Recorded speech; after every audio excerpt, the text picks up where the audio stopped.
Quem trancou todas as investigações do Brasil inteiro envolvendo Receita e COAF foi o Toffoli, para salvar o Flávio. Então o Flávio nunca vai falar um A do Toffoli. Se o Flávio, com o Alexandre de Moraes, que prendeu o pai dele, passou o mandato todo dizendo que era contra o impeachment do Alexandre de Moraes, imagina com o Toffoli que salvou ele. Boa noite.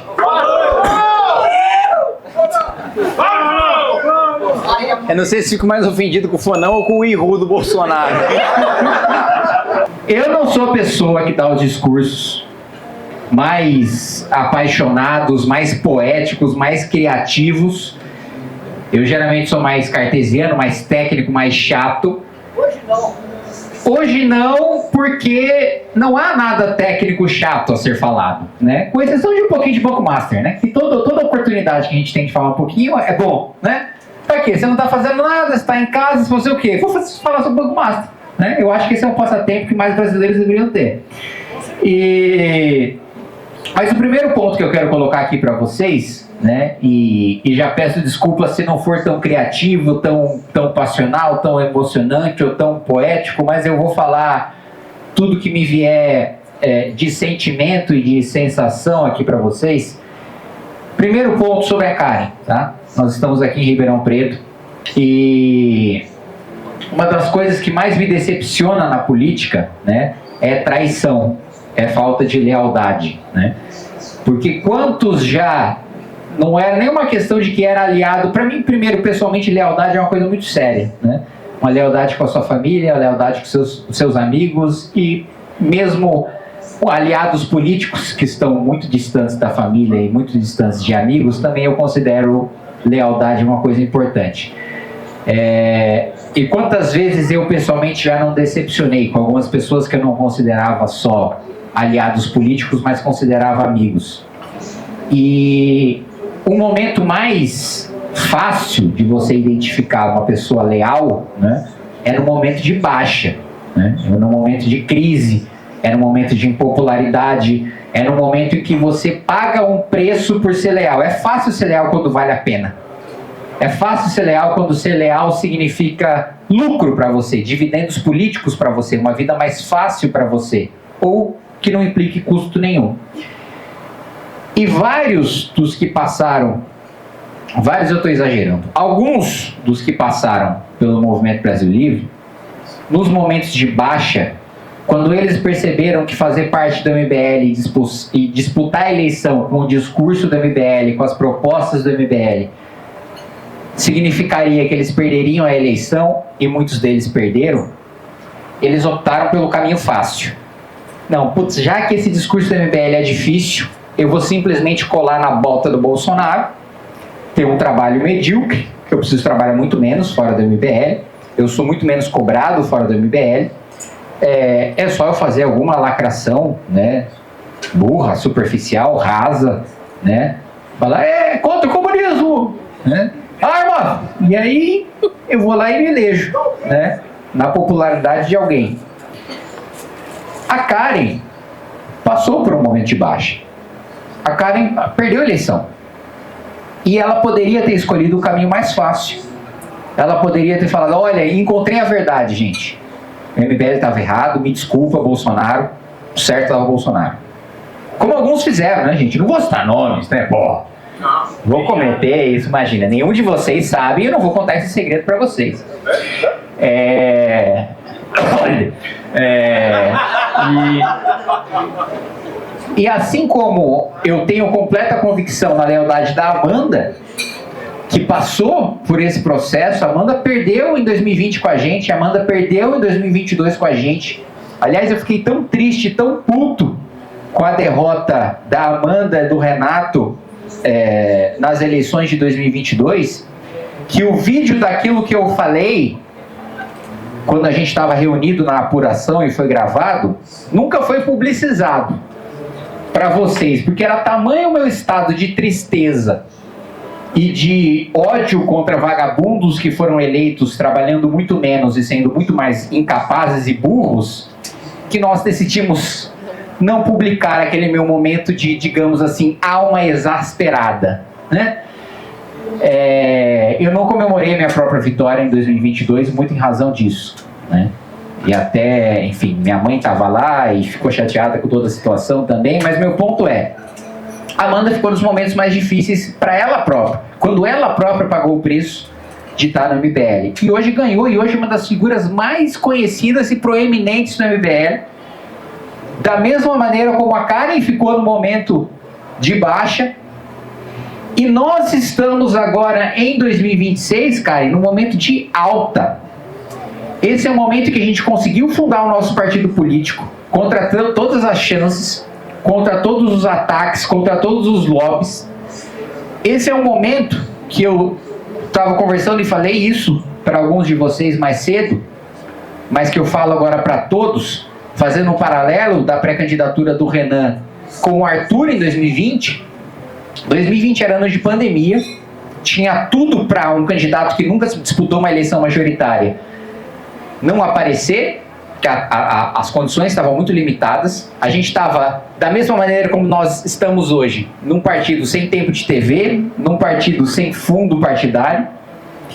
E o Arthur, 3 meses antes do período que nós estamos agora, aliás, perdão, 3 meses depois do período que nós estamos agora, mais adiantado, mais próximo das eleições, estava com 1% das intenções de voto. 1% das intenções de voto.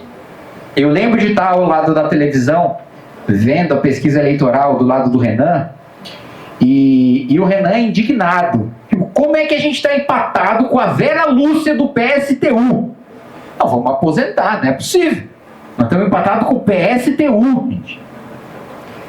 E no final das eleições a gente teve mais voto que o PT, que sempre esteve no segundo turno das eleições municipais, que teve prefeito. E eu acho que assim, nós temos até um ponto, abrindo um travessão aqui, de que o PT teve prefeito, e assim, ainda bem que o PT teve prefeito, porque depois disso, nunca mais o PT tem nenhuma chance de ganhar a eleição para o município de São Paulo, e o PT não tem nenhuma chance de ganhar o governo do estado, por causa do presente que o Haddad nos deu, de mostrar o quanto é uma desgraça uma gestão do PT numa cidade. Mas ele conseguiu ter 10%, a gente conseguiu ter 10% com o PT e empatar com o candidato do Bolsonaro, que era o Russomano. O Bolsonaro, presidente da República. O Renan agora, no cenário mais provável, tem 4% das intenções de voto, sendo elas 18% entre quem tem 16 e 24. E quantos desses que tem 16 e 24 já não falam comigo, falam, olha, eu vou levar todo mundo, na minha família eu sou o único que se interessa por política, vai ser meu pai, vai ser minha mãe, vai ser meu primo, vai ser minha namorada, posso ter entre 16 e 24, mas mesmo para as pessoas mais velhas da minha família não se interessam por política e me tem como referência. Então isso leva muito mais pessoas. Então, o Renan, que hoje é menos conhecido do que o Arthur era na época que ele tinha 1% para a prefeitura. O Renan que nunca disputou uma eleição majoritária. O Renan que é o menos conhecido dos porta-vozes nacionais do Movimento Brasil Livre. Já está pontuando o que ele está pontuando agora. Gente, nós estamos de fato falando de uma candidatura competitiva. Ano passado eu falava dentro do grupo e expressava isso publicamente. Eu falei, não, óbvio que nós vamos ter candidatura, nós sempre vamos ter candidatura, porque a gente precisa colocar o programa do partido na rua, a gente precisa eleger bancada, e uma candidatura presidencial ajuda que a gente faça isso. Então, natural que a gente tenha. Não sabemos ainda quem é, tá? O Renan é um dos nomes que a gente pensa. Hoje, eu não penso mais isso, não falo mais isso, não acredito mais nisso. Hoje, eu, de fato, acredito que nós temos uma candidatura competitiva à presidência da República. Nós temos a chance de eleger um presidente da República na primeira eleição do partido. Isso, de fato, é factível, dá para fazer. Então, o ano de 2026, nós estamos montando chapa em todos os estados, para federal e para estadual. Inclusive, alguns já falaram aqui comigo, pô, e aí, como é que tá para sair para estadual e tal? Eu já vi o Renan falando sobre disputar a eleição para ganhar projeção. Então, gente, vamos ter chapa no Brasil todo.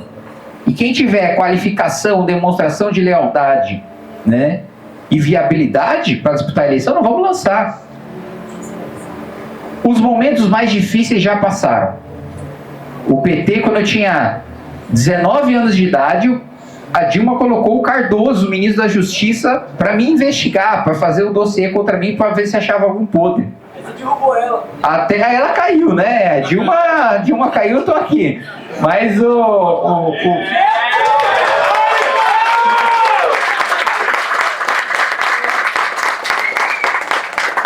é igual você me lembrou agora também, na época do impeachment, quando a gente acampou em frente ao Congresso para o impeachment ser acolhido, que a gente fez um protesto nas galerias da Câmara dos Deputados, que o líder do PT na época era o Cibá Machado, né, um deputado do PT, que a gente estava nas galerias, ele falou, nós vamos pro palco com vocês, quem assistiu o documentário do MBL ou leu o nosso livro, sabe? Ele falou, nós vamos pro palco com vocês agora, não sei o que, não sei o que lá, vocês são os vagabundos e tal.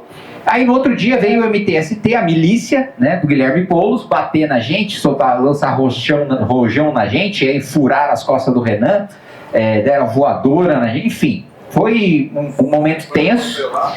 E aí o que aconteceu depois em 2018? O Cibá Machado perdeu a eleição e, coincidentemente, quis o destino que eu ficasse com o gabinete dele no sorteio. Então, gente, tanto nós passamos por esse momento com o petismo, como nós passamos depois com o bolsonarismo. Bolsonaro e os bolsonaristas falam tanto sobre liberdade de expressão e perseguição política agora. Mas, gente, a mulher que falava que o Bolsonaro era igual um pequi ruído foi conduzida para a Polícia Federal para dar depoimento. Então, assim, a mesma perseguição que o Lula promove agora contra a gente, chamando a Amanda e o Guto para depor na Polícia Federal porque chamaram o Lula de ladrão, o Bolsonaro fez quando foi chamado de pequi ruído. Gente, foda-se ser chamado de pequi ruído. Pelo amor de Deus, você é uma criança de 3 anos de idade. É um negócio bizarro. E o que ele colocou o Aras também, para me investigar por apologia ao nazismo. O Aras quis me prender por apologia ao nazismo, gente. PGR do Bolsonaro, o Eduardo pediu minha cassação. E aí depois vieram os bolsonaristas, agora nessa legislatura, falar, pô, e aí, vamos pegar leve com o Eduardo? Fala, entendi. Quando era eu, aí era que absurdo, que não sei o que, ele é nazista, os bolsonaristas, vamos combater o nazismo contra o Kim, então vamos caçar, e agora com o Eduardo, vocês querem misericórdia. E agora, puxando o que o Minato falou sobre Banco Master, olha só que curioso, Lula não fala sobre Banco Master. A gente sabe que tem gente do PT da Bahia que era muito amigo do Vorcaro, que andava do jatinho do Vorcaro, que ia para casas compradas com fundos ligados ao Vorcaro, que adorava passear com o Vorcaro, que, como eu posso dizer, utilizava-se... Deixa eu calcular bem as palavras aqui, porque vão me processar e eu preciso ganhar. Digamos que parlamentares baianos simpáticos ao presidente da República utilizaram-se de bens materiais de um banco investigado para utilizar essa influência e esse apelo desses bens materiais para ter, digamos assim, relacionamentos físicos com pessoas do sexo oposto, né? Nossa, eu quero ver eu perder um processo com essa frase. Foi tão bem construída juridicamente para me blindar então, assim, digamos que de outro lado, quem também não fala sobre o caso do Banco Master? Flávio Bolsonaro. É óbvio que ele não vai falar sobre o caso de Banco Master. Quem que foi contratado como advogado de pessoas ligadas ao Vorcaro e fez ministros do Supremo virarem votos sendo advogado de pessoas ligadas ao Vorcaro? Flávio Bolsonaro, advogando do Supremo. Aliás, me assusta um país permitir que um senador da República advogue no Supremo. Só de ser permitido já é uma coisa de país eco, né, de republiqueta. E outra coisa, quem é o principal aliado político do Vorcaro? É um sujeito chamado Ciro Nogueira. Um sujeito que é o principal aliado de Flávio Bolsonaro, que ele não pode falar um A sobre Ciro Nogueira, porque o PP vai apoiar o Flávio, porque o Ciro quer ser vice do Flávio, inclusive. E o Flávio disse que se via com bons olhos o Ciro ser vice. Então ele não pode falar nada. E ele também não pode falar nada sobre o Toffoli. Gente, eu tenho memória. Quem trancou todas as investigações do Brasil inteiro envolvendo Receita e COAF foi o Toffoli, para salvar o Flávio. Então o Flávio nunca vai falar um A do Toffoli. Se o Flávio, com o Alexandre de Moraes, que prendeu o pai dele, passou o mandato todo dizendo que era contra o impeachment do Alexandre de Moraes, imagina com o Toffoli que salvou ele. O Toffoli que fez o Bolsonaro vetar o fim das decisões monocráticas que nós votamos, que nós aprovamos, para salvar o Flávio, em troca dessa decisão, para blindar o Flávio. Nós somos os únicos que têm coragem de falar isso, porque somos os únicos que não estamos envolvidos. E digo mais, reforçando e finalizando o discurso. Eu peço desculpas que eu me alonguei, e mais uma vez, infelizmente eu não nasci com a capacidade poética de conseguir exprimir bem aquilo que eu sinto com palavras mais emocionantes e mais empolgantes. Mas o que eu quero dizer com muita objetividade para cada um de vocês é: muitos de vocês passaram pelo inferno com a gente. E existe uma frase que diz que não existe nada melhor para você unir homens do que fazer com que eles passem pelo inferno juntos. Agora que nós passamos pelo inferno, você fala, e aí, agora é hora de comemorar? Fala, não, calma. Toda vez que eu venho para Ribeirão, o que eu peço para vocês é sacrifício. O que eu peço para vocês é para estar ao nosso lado na trincheira. Eu não faço nenhum convite para uma vida fácil. Eu não, sei lá, não venho aqui vender nenhum curso para vocês ficarem ricos. Infelizmente, esse não é o tipo de salvação que eu vou lhes oferecer.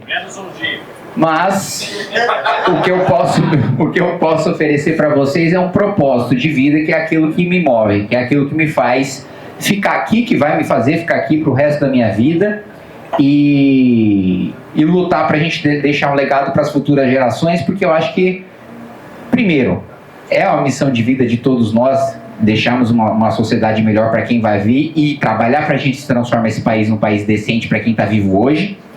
Mas o outro ponto, aquele que não tem os seus olhos enchidos de brilho, com a perspectiva de entrar para a história deixando um legado glorioso, já está morto, assim. É pessoa que vai passar por aqui e não vai deixar marca nenhuma, e que vai ser esquecido para sempre. E eu espero que isso... E eu não espero, eu sei que isso não é o caso da maior parte de cada um de vocês. Então, a maior parte de vocês já passou pelo inferno com a gente. E o que eu vou oferecer para vocês agora não é a salvação, o que eu vou oferecer agora para vocês não é ficar rico, o que eu vou oferecer agora para vocês não é a vitória fácil, mas pedir mais um ano, mais um sacrifício de vocês, mais um trabalho árduo, mais um engajamento, porque são pessoas como as que estão aqui que mudam o rumo da eleição. A maior parte das pessoas só se interessam por política no final de semana da eleição. Quem vira o voto dessas pessoas são pessoas como aquelas que estão aqui. Quem muda o resultado das pessoas, porque vocês não são só o voto de vocês. Vocês, se vocês não forem votar, já tem mais influência do que quem vai votar, porque vocês vão virar voto e vão influenciar a opinião de muito mais pessoas do que quem vai votar. E o meu ponto é, toda vez que eu venho para Ribeirão, eu peço sacrifício. Mas dessa vez, eu não só peço o sacrifício de vocês, mas eu garanto a cada um de vocês que depois do sacrifício dessa eleição, esse sacrifício específico, eu vou parar de pedir? Não. Mas depois da eleição desse ano, depois do sacrifício desse ano, a gente vai ter a maior e mais gloriosa festa de comemoração do nosso movimento. Obrigado.